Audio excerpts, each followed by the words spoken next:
O Frank, demandante, as pessoas que estão definindo isso, têm mais ou menos uma noção de que a coisa vai entre 80 e 150. Isso é o preço o preliminar, né?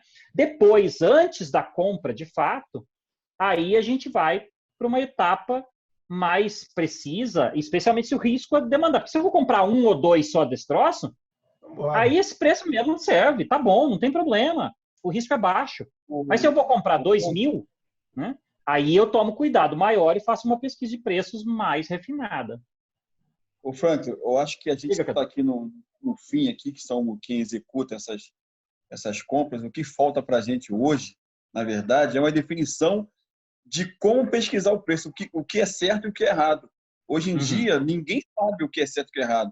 Cada um vai pelo bom senso, na maioria das vezes. Entendeu? Então, assim, a gente faz uma pesquisa de mercado. Por exemplo, na prefeitura, como eu trabalhei na Marinha, eu uso o painel de preços para começar, para ter uma visão. Entendeu? Não tem estudo preliminar. A gente não segue aí no 5, eu segui isso na Marinha. E na prefeitura a gente não segue nada disso.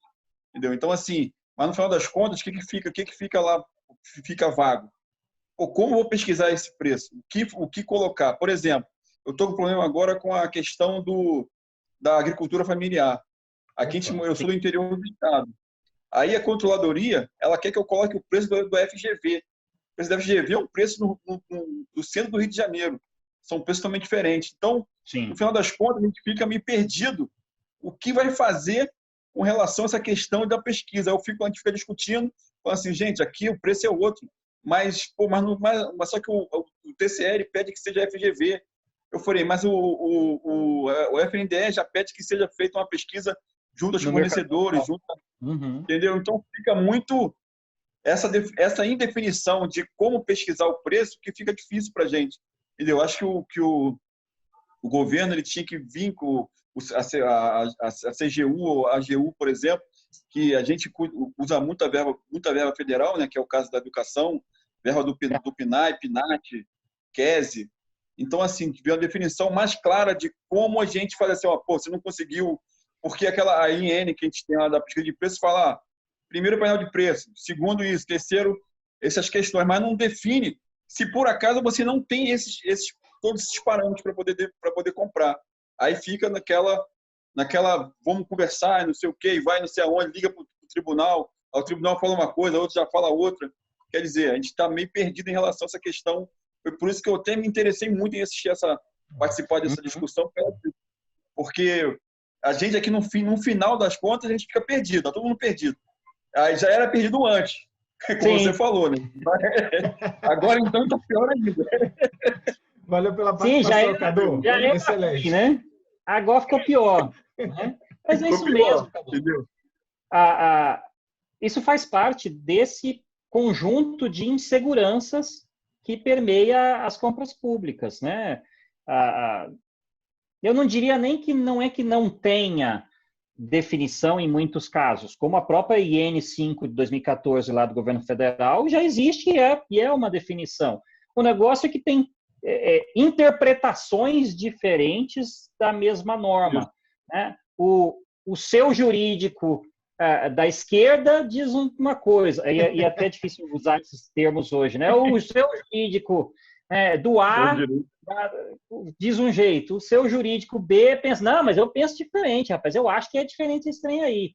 Né? Isso gera uma insegurança danada para quem está comprando, e o que eu tenho sugerido, defendido, recomendado nos meus materiais sobre pesquisa de preços ou sobre outros elementos das compras públicas, tenho trabalhado muito forte sobre isso, é que uma das medidas mais importantes para controle interno, de modo geral na administração pública, em especial nas compras, é a normatização. E no caso de compras, ainda que eu tenha a IN5 do governo federal, eu tenho defendido que todo órgão comprador tem que ter a sua própria norma de compras. Entendi. Então, pega a IN5 e vê o que dela dá para aproveitar e o que você precisa acrescentar ou melhorar ou aperfeiçoar para você, especialmente, e aí essa é uma das grandes diferenças na questão das normas, é o quem. É o quem e o como.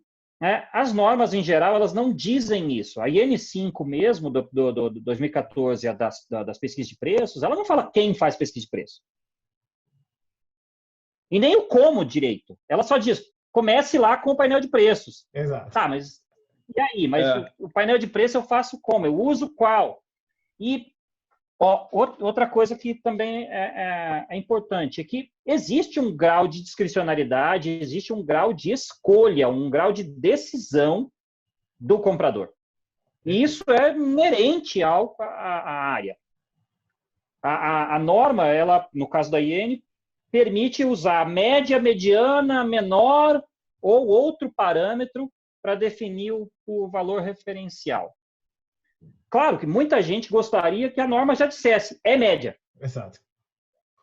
Isso, exatamente isso. Ah, me dá, é só média. Mas não dá para ser assim. Porque o caso concreto pode jogar esse parâmetro, se for travado, o caso concreto pode não se amoldar. E aí você vai ficar bravo porque a norma te mandou fazer de um jeito que não dá certo no teu caso. Então, o que a norma fez foi, olha, ou você faz desse jeito, desse outro, ou desse outro. Mas o que você fizer só justifica. Então, o que me parece importante nesse caso é 2 grandes fatores. Uma norma, um procedimento, e aí não precisa ser necessariamente um decreto municipal. Muitos municípios eu tenho visto, inclusive pegando a referência de uma norma que eu fiz como minuta para prefeituras de pesquisa de preço, o pessoal transformou em decreto. Acho ruim fazer isso por decreto, porque decreto é um instrumento travado. Você mudar um decreto é mais difícil, tem que convencer o prefeito, é mais complicado. Teve gente até que fez por lei. Um negócio maluco, passar pela Câmara de Vereadores um treco desse. Não, cara, faz uma instrução de serviço. PL uma Franklin. PL Franklin Brasil. Mas que seja aperfeiçoada com o tempo, que seja fácil, inclusive também, de mudar. E quando tem essa norma, ela ajuda todo mundo. Porque uma norma que diz como fazer e quem faz, ajuda não só quem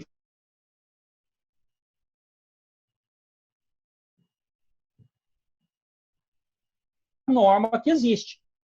Se não tiver norma, aí ele vai inventar da cabeça dele. Ou vai dizer, não faça, né?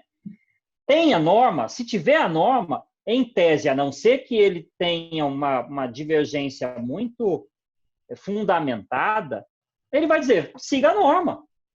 Ou, enquanto tem a norma, siga, não concordo com ela, mas enquanto tem ela, siga, e eu vou sugerir mudar a norma. Mas enquanto não mudar, está aqui. E essa norma, insisto, não precisa ser necessariamente uma norma com uma hierarquia legislativa, jurídica, muito alta. Não precisa ser, no caso especialmente de prefeituras, eu faria por instrução, tal como o governo federal tem feito por instrução normativa, eu faria também na Secretaria de Administração ou na Secretaria de Compras, ou onde puder ser organizado um debate mais claro sobre isso. Vamos pegar a IN5, vamos pegar o que já tem de outras normas. Posso dar referências, por exemplo, a norma de Curitiba, é uma ótima norma de pesquisa de preços, tem alguns referenciais mais interessantes, dá uma flexibilidade maior, já traz umas referências, né? E decidir como vai ser a pesquisa de preços na tua prefeitura, se vai ter essa pesquisa preliminar. Você falou, o que a gente não faz, mas deveria fazer? Se deveria fazer, coloca no manual de pesquisa de preços ou na instrução normativa, o demandante, e essa é como está na minuta que eu desenhei. O demandante só pode fazer a demanda se ele tiver pelo menos um preço. Ele tem que se conectar, se vincular também, se responsabilizar, e isso é algo muito importante. O demandante tem que se responsabilizar pela qualidade da compra. Isso é um fator primordial para que as compras funcionem. Hoje é muito comum essa separação quase visceral.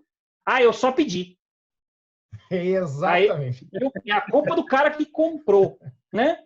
Isso não pode acontecer, não vai funcionar nunca. Se esses caras não se conversarem e não tiverem responsabilidades conjuntas, não vai funcionar. Então, o que eu recomendo é que uma norma de pesquisa de preços numa prefeitura defina, e o modelo que eu normalmente defendo é que o demandante faça a primeira pesquisa, aquela preliminar, tá? Que dá mais ou menos a noção do preço, né? O norte, e aí, nesse momento, ele já se responsabiliza, ele já cria a responsabilidade por aquela aquisição. Veja o caso aí dos respiradores, né? O cara das compras vai lá e paga 150 mil no respirador. Né? Aí o cara do hospital diz, cara, não tinha nada a ver com isso, eu só pedi o respirador. Não tem nada a ver com o preço que foi pago. Isso é muito ruim. Isso é muito ruim. Então, uma norma deveria trazer, e essa é a defesa que eu faço, deveria trazer esses passos. Quem faz o quê e em que momento. E até os prazos mesmo seria legal que a norma pudesse trazer. Mas isso, bicho, não precisa nascer perfeito. Uma das coisas que a gente tem também dificuldade, eu vejo na administração pública. Se é para a gente fazer, a gente quer o top de linha, o negócio, a gente fica um ano discutindo o trem e não sai. Cara, faz a primeira versão, e principalmente por isso eu defendo estruturas jurídicas mais simples de serem atualizadas, né, de não precisar ser esse tal de decreto. Né? Uma instrução normativa começa, faz a primeira, e aí daqui 1 mês, 2 meses, você viu, putz, faltou aquilo ali, ou esse aqui que a gente colocou não ficou bom, faz a segunda versão, a terceira versão e vai melhorando a norma para dar uma sequência racional e gerar segurança para quem está fazendo isso dentro da área. E o segundo elemento, então, o primeiro elemento que eu defendo muito fortemente para fazer as coisas funcionarem é uma norma, e aí, por norma, entenda regulamento, manual, guia, procedimento operacional padrão, pode dar o nome que for, para um conjunto organizado de procedimentos que defina como é feito e quem faz, né? E, se possível, quando faz, né? E o segundo elemento é que não adianta norma, regulamento sem gente. E aí vem a parte mais importante, que é capacitação, que é valorização dos profissionais. A área de compras é sofrível exatamente porque, em geral, tem pouco investimento nos servidores, pouca valorização dos servidores, há muita rotatividade, ninguém quer ficar, né? Ninguém quer essa batata quente, parece, em geral, um castigo, né? O cara se comportou mal, né? E o cara, vem cá, fulano, agora você vai para a área de compras. Vem cá, o que eu fiz? Né? Quem que eu briguei, né? Quem que eu xinguei? Por que eu? Pisei no pé de quem? Pisei no pé de quem? Né? O pior desses personagens todos, para mim, é o fiscal de contrato, meus caros. Sim, que a gente não está falando aqui, mas esse cara da cadeia toda de suprimentos, eu diria para vocês, se tem alguém que sofre mais do que todo mundo, é o fiscal do contrato.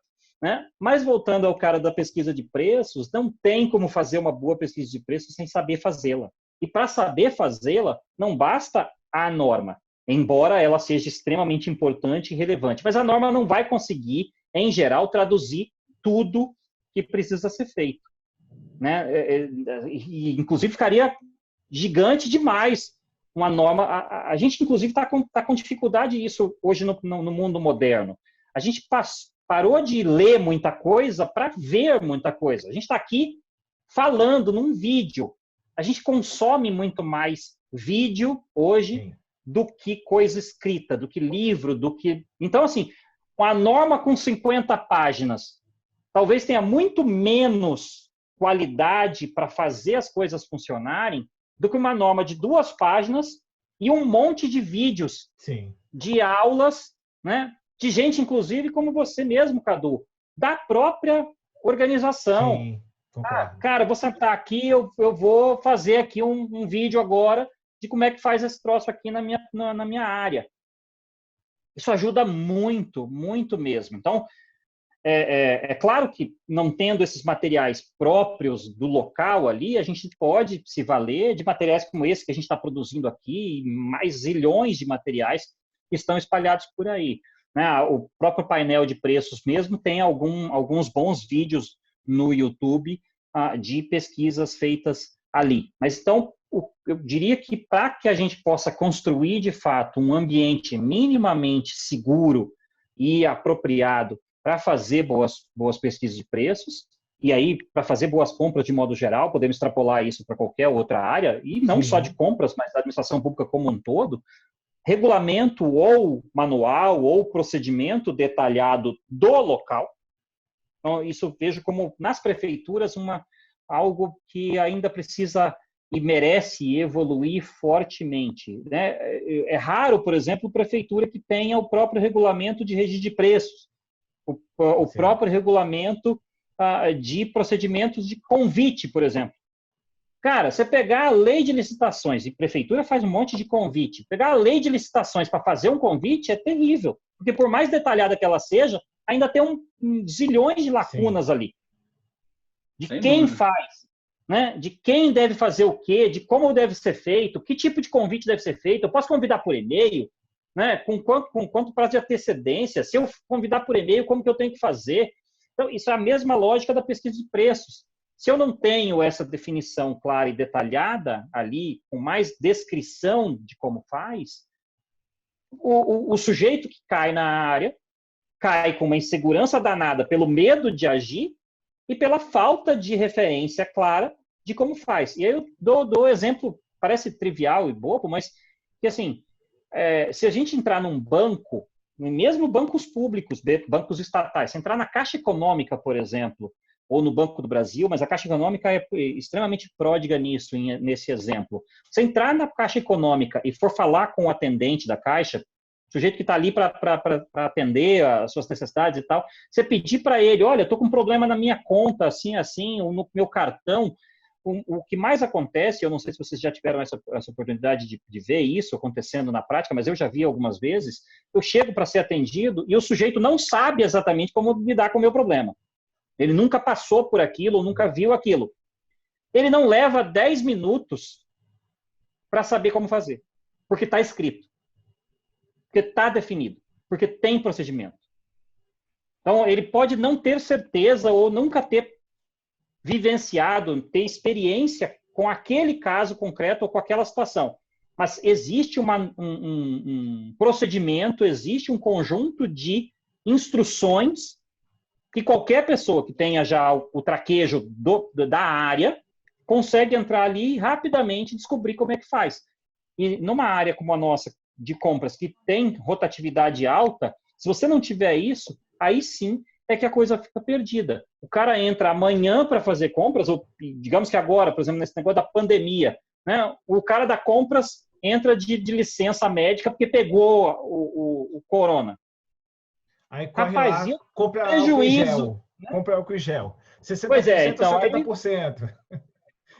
O cara que fazia as compras ontem, que era o único cara que entendia minimamente de como é que comprava o trem aqui, ele foi para casa, ficou doente, ou é do grupo de risco.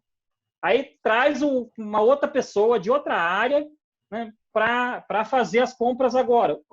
Isso está perdido, porque primeiro não tem o traquejo, não tem a experiência daquela área que é complexa, e lhe faltam as ferramentas mínimas de como é que faz. Né? Se tivesse uma norma própria do município, da prefeitura, que diz como fazer, ou pelo menos os grandes passos ali, e alguns vídeos, alguns mecanismos de capacitação para aprender a fazer na prática, e principalmente mecanismos de capacitação na prática. É isso que eu acho que a gente ainda precisa também evoluir fortemente na área de compras, principalmente, mas na área de gestão pública de modo geral. É muita teoria, cara. A gente tem curso demais de teoria. O que tem de advogado falando de licitação, e nada contra os profissionais da área do direito, né? Mas compra não é direito. Compra é negócio. Compra é administração, contabilidade, economia, educação. Tudo isso batido, misturado e temperado com o direito. Mas o direito é só um dos mecanismos que a gente usa para fazer compras públicas, né? E a gente tem a tendência, em geral, de enfatizar muito o direito como a disciplina, né, essencial das compras. E talvez nem seja a mais relevante, né? E agora, especialmente na pandemia, bicho, é negociação.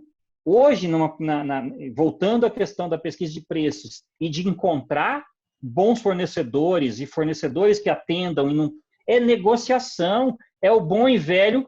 Cara, eu preciso comprar, como é que você tem, quanto você tem, como você pode me entregar, quem é você, o que você tem o que eu posso te oferecer para fazer com que a negociação, obviamente, dentro de todos os mecanismos legítimos, legais que a gente tem, até mesmo agora de antecipação de pagamentos, que a lei trouxe, né, uma medida provisória trouxe como possibilidade de mais clara, né, já existia como jurisprudência e tal, mas agora é muito mais clara, posso fazer antecipação de pagamento, é negociação. Eu preciso, então, de bons negociadores. Comprar é, essencialmente, fazer bons negócios, é saber conversar com pessoas, é saber negociar.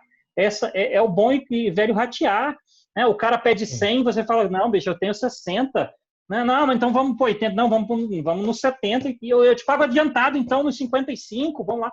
Isso é negociação. E agora, então, nesse conjunto, nesse caldeirão de coisas em que está todo mundo precisando de coisas e pouca gente com a capacidade de fornecer, isso gera esse tipo de angústia e a necessidade de ter bons negociadores que entendam também do direito, mas que essencialmente saibam fazer boas compras. Concordo perfeitamente, só nunca tive coragem de falar isso, Franklin. Já que a maioria são os do direito. Mas cara, você faz uma pesquisa aí para ver os livros que tem sobre licitação.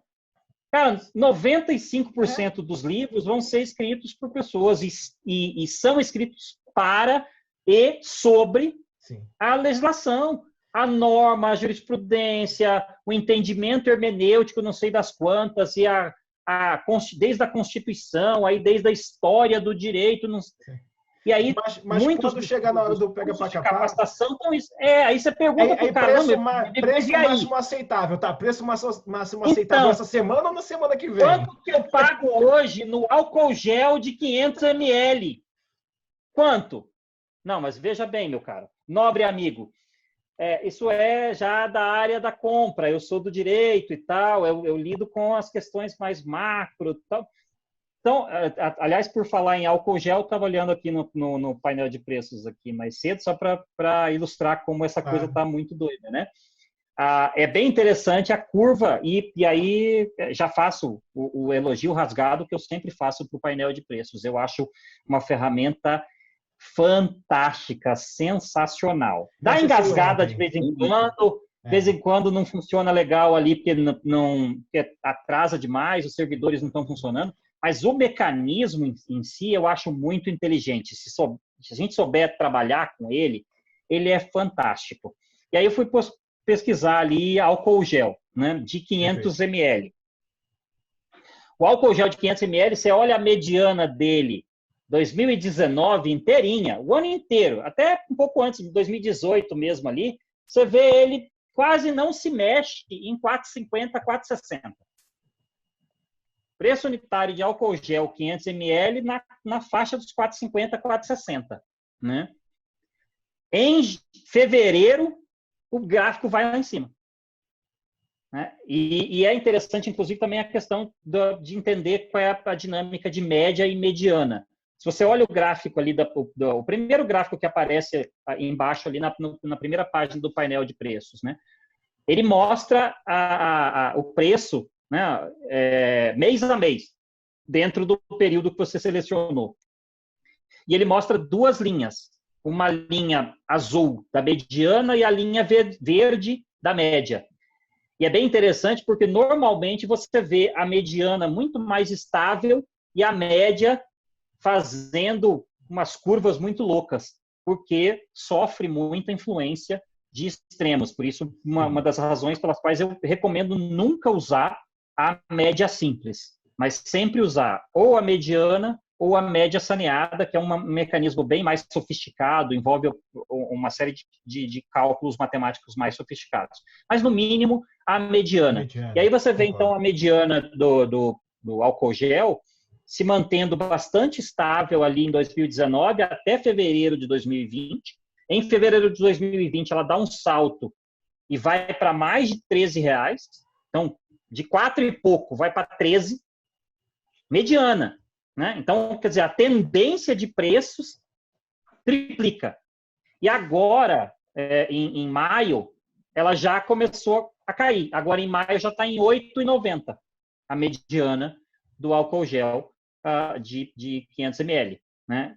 Então, o comprador que se vê diante dessa situação, ele tem essas referências, né, para tomar as atitudes que ele tem que tomar e tomar as decisões que são importantes para ele, principalmente para avaliar, especialmente, né, as condições de venda e os preços oferecidos. Álcool gel foi um dos produtos que deu aquele salto maluco que ninguém tinha, todo mundo queria.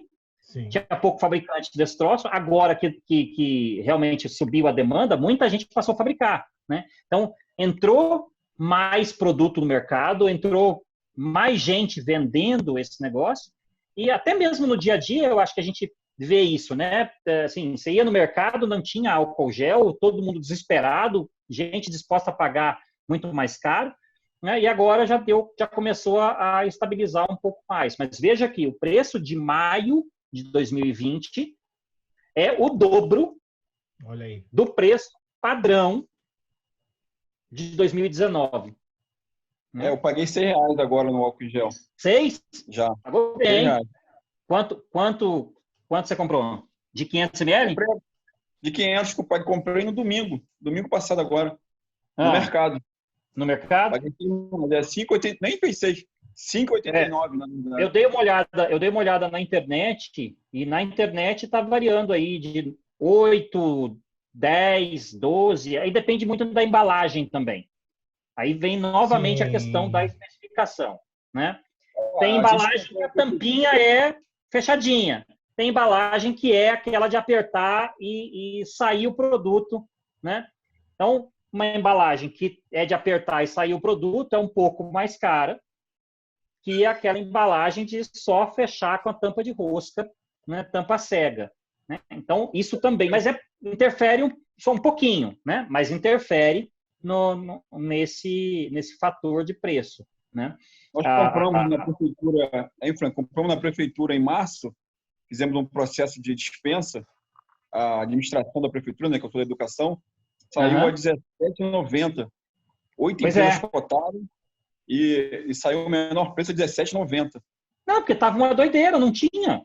Não tinha. Era muita demanda e o mercado sem capacidade de atender. Então, quem realmente queria levar o produto tinha que pagar um preço muito mais caro.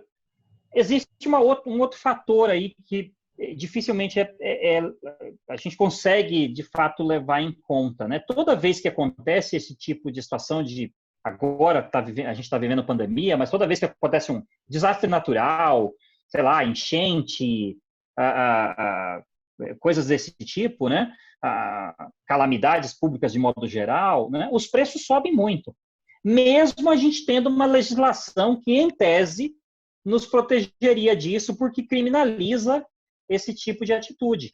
Né? Teoricamente, pela legislação, os fornecedores não podem fazer esse tipo de aumento abrupto e injustificado de preços. Né? Teoricamente, a legislação nos protege. Mas como controlar isso? Quem controla isso também? Né? Eu sei que em alguns casos, principalmente negócio de posto de gasolina e tal, de vez em quando toma umas cacetadas da justiça por essa legislação, mas ela também é muito genérica, né? Ou muito solta, de interpretação bastante difícil. Imagina o juiz também. Imagina que a gente fosse aqui juiz num caso como esse, né? O cara vendeu aí para a prefeitura do Cadu a R$17. Aumentou o preço injustificadamente. Quanto será que ele pagou? Exato. Né? E o cara que vendeu para ele, quanto será que esse cara pagou, se ele era o fabricante, quanto esse cara pagou pelos insumos, né? Até empregado. Será que esse cara tinha empregado para fazer? Teve que pagar mais porque o empregado que ele tinha não era do grupo de risco, ou ele teve que contratar mais gente. Ou teve que pagar transporte privado, porque o transporte coletivo não estava disponível. Exato. Então, teve que pagar... O caminhão para fazer o transporte ficou muito mais caro. Né? Então,